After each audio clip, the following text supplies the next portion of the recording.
Bapak-bapak, ibu-ibu, selamat datang di salah satu bangunan di Kota Makassar yang mempunyai nilai sejarah dalam perjuangan. Ya, izinkan nama saya Sardiman, saya sebagai tour guide.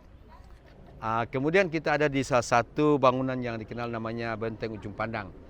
Jadi awal mula bangunan ini dibangun pada masa kerajaan dari suku Makassar. Namanya Kerajaan Gua Talo.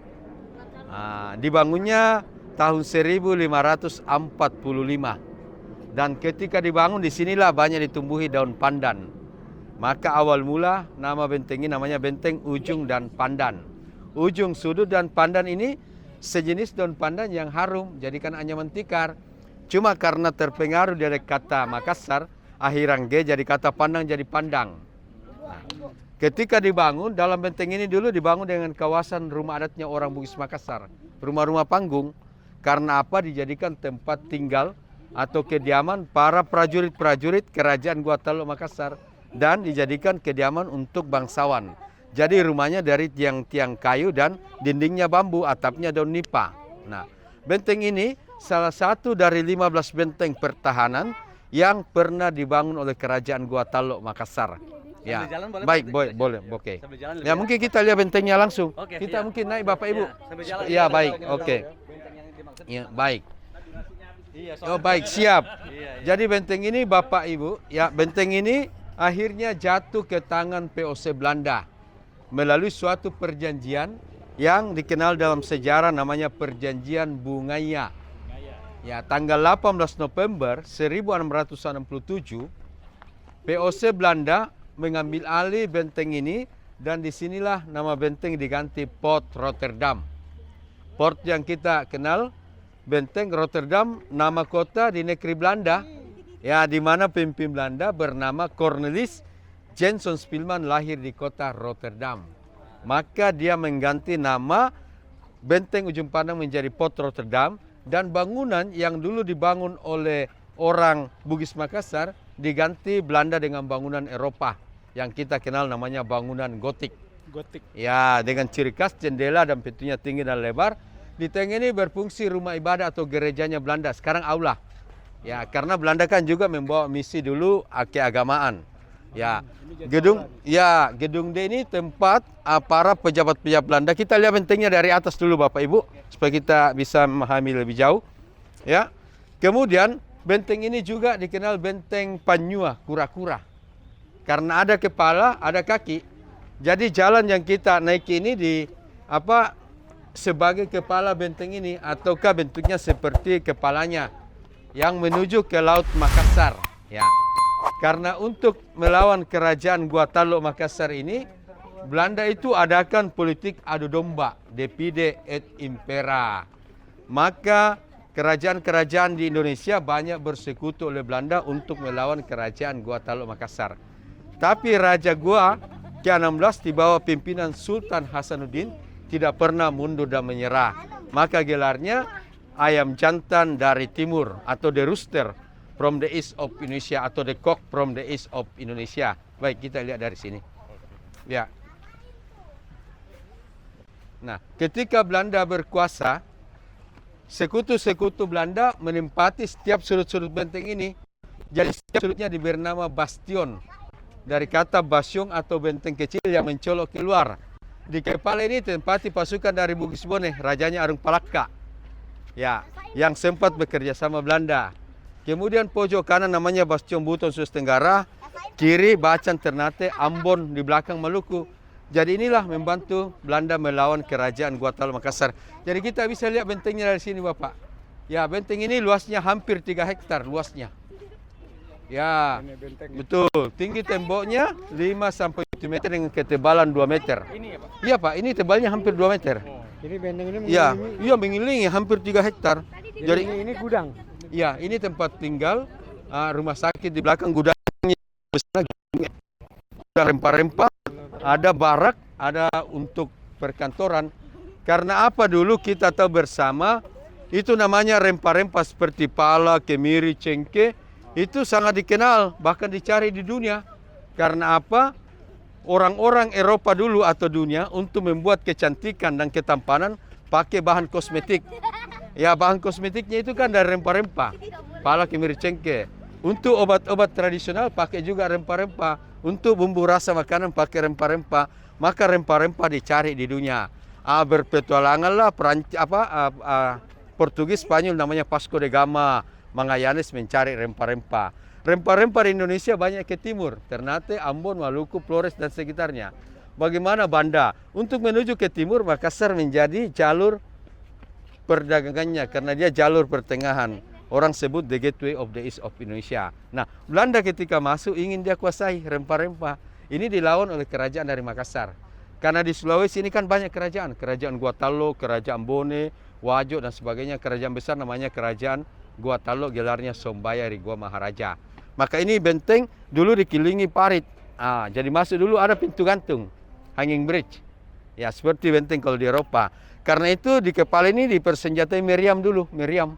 Makanya ada lubang-lubang di bawah, di atas kanan menembaknya ke laut. Ya, dan ini hancur runtuh waktu perang, makanya tidak dipugar. Jadi biasa kalau acara dokumentasi, termasuk prawedding, video klip, termasuk Tukur Romi Rapai, kau datang ambil dokumentasinya di sekitar sini. Karena ini bangunan yang mempunyai nilai historis sejarah di kota Makassar. Oke, kita mungkin asli Pak, asli. Ya betul. Ya, awal mula benteng ini dibangun dari tanah liat. Kemudian batu bata. Tahun 1634 mulai dipasangi batu paras hitam, batu karang oleh Sultan Alauddin. Jadi Sultan ini pengaruh Islam di Sulawesi. Ya, ketika kerajaan Guatalo menjadi kerajaan Islam, gelar raja-rajanya bernama Sultan. Makanya kalau Sultan Saudi itu nama panjangnya cukup panjang. Imalombasing dan Matawang, Karaeng, Bonto Mangape, Muhammad Bakir, Sultan Hasanuddin Tumenanga Ribala Pangkana. Ya, itu Sultan Hasanuddin. Ya, kalau itu Mandrabia kalau Sultan Alauddin, makanya gelarnya Sultan. Ya, kakeknya. Ya, dia Sultan Alauddin itu kakeknya. Muhammad Said bapaknya Sultan Hasanuddin. Ya, makanya orang Bugis Makassar bukan hanya dikenal di Indonesia, Pak. Karena jejaknya itu berpetualang kemana-mana. Makanya hampir semua daerah Indonesia ada perkampungan Bugis Makassar. Bahkan di Singapura ada namanya Bugis Junction. Di Thailand Makassar District. Afrika Selatan Makassar District. Di Cape Town di Australia. Karena dikenal dengan kapalnya. Mendunia dia. Ya, mendunia, Pak. Ya, mendunia karena dia dikenal pelaut. Oke, kita ya pelaut petualang. Karena itu kapalnya ya itu ya sudah lama sekali itu, Pak. Iya. Ya, dia sudah ratusan tahun, Pak. Ya, ratusan tahun. Ya. Iya. Ya. Karena dibangun benteng ini tahun 1545. Nah. Oke, baik. Oke. Dari daerah mana, Bapak Ibu? Jakarta, Pak. Oh, Jakarta. Baik. Jadi salah satu tokoh pejuang dari Makassar berjuang ke Banten itu Syekh Yusuf. Syekh Yusuf Al-Makassari Al-Bantani Tuan Taslamaka. Yang kawin dengan anak dari Sultan Ageng Tirtayasa, memperkuat kedalaman spiritual Islam, sampai ditangkap, dibawa ke Silo, meninggalnya di Afrika Selatan di kota Cape Town. Makanya dikenal di Cape Town de Makassari. Syekh Yusuf ini pahlawan nasional, Pak, di dua negara. Ada di Afrika Selatan di Cape Town. Tapi konon kerangkanya dibawa ke Makassar dan ke Banten. Ya, makanya diklaim itu. Nah, kemudian ada juga ruang tahanan nanti Pangeran Diponegoro di pojok sana. Ya, baik. Jadi ini tempat tinggal pejabat-pejabat Belanda. Di belakang ada semacam rumah-rumah sakit, klinik dan sebagainya.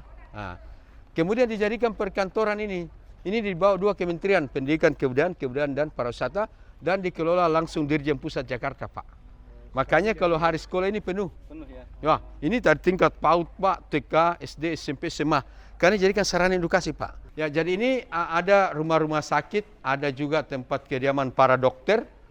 Jadi benteng ini betul-betul dijadikan semacam kota kembar Rotterdam, Twin Rotterdam. Jadi orang Belanda tidak perlu lagi keluar dalam benteng ini, Pak. Karena semua difasilitasi. Nah, membuat Belanda bisa lama karena sekutu-sekutu dari Indonesia. Arung Palaka ini dari Bugis, penakluk Jakarta, Pak, Batavia. Bersama dengan Kapten Jongker dari Ambon. Ya, tapi karena dia dibujuk, dia ada domba. Ini rumah-rumah semacam tempat kediaman para dokter-dokter dari Belanda saat itu, Pak, ya. Jadi benteng ini bukan bentengnya Belanda, Pak. Ini benteng Kerajaan Sulawesi. Ya, ini kan salah satu dari 15 benteng. Cuman nama benteng diganti dan bangunannya diganti. Nah, ini kan bagi Kerajaan Makassar ini hanya benteng pengawal. Artinya ada benteng induk yang harus dilindungi. Bukan, benteng utama namanya Sombaopu. Sombaopu dalam sejarah pernah menjadi pelabuhan yang pada di kawasan timur Indonesia, Pak. Ya, cuma bukan shopping center. Ada Sombaopu 7 km dari sini. Ini, Pak. Jadi kalau kita lihat struktur bangunan dalam benteng ini yang bangunan yang satu-satunya kecil. Karena tahun 1942 Belanda menyerah tanpa syarat kepada Jepang. Jepang menguasai benteng ini selama 3 tahun. Nah, ketika dikuasai Jepang, dijadikanlah tempat pusat penelitian bahasa dan pertanian karena sudah teknologi semakin sudah maju.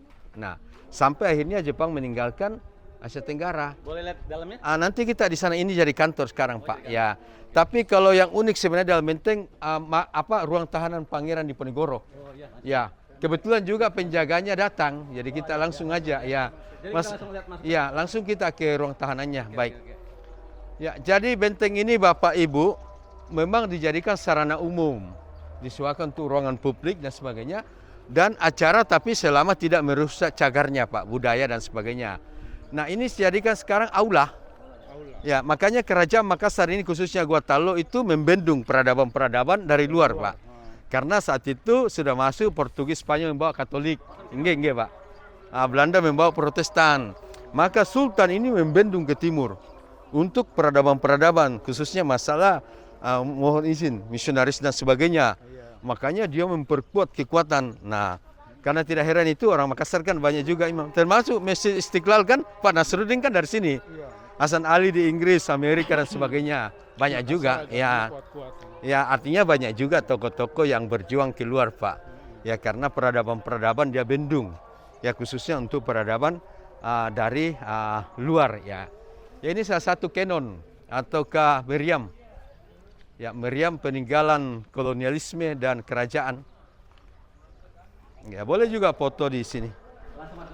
Ya, kalau Panegoro di pojok, takutnya nak tutup, Pak, karena itu kan semua ini kan semacam ini kan hari-hari bukan hari kerja, Pak. Jadi biasa datang, biasa tidak. Ini kenonnya. Ya, kita bisa di pojok karena biasa dia tutup cepat karena dia cuma datang juga, baru datang juga. Parempa dulu ini. Juga dijadikan museum ini, Pak, untuk miniatur rumah-rumah adat, alat pertanian, kemudian kapal-kapal pinisi dan sebagainya. Jadi Belanda itu bisa membangun negaranya dan bisa menguasai banyak perdagangan karena rempah-rempah di Indonesia. Karena itu rempah-rempah seperti cengkeh, pala dan sebagainya orang sebut black gold saat itu, emas hitam. Bahkan lebih mahal dari emas saat itu.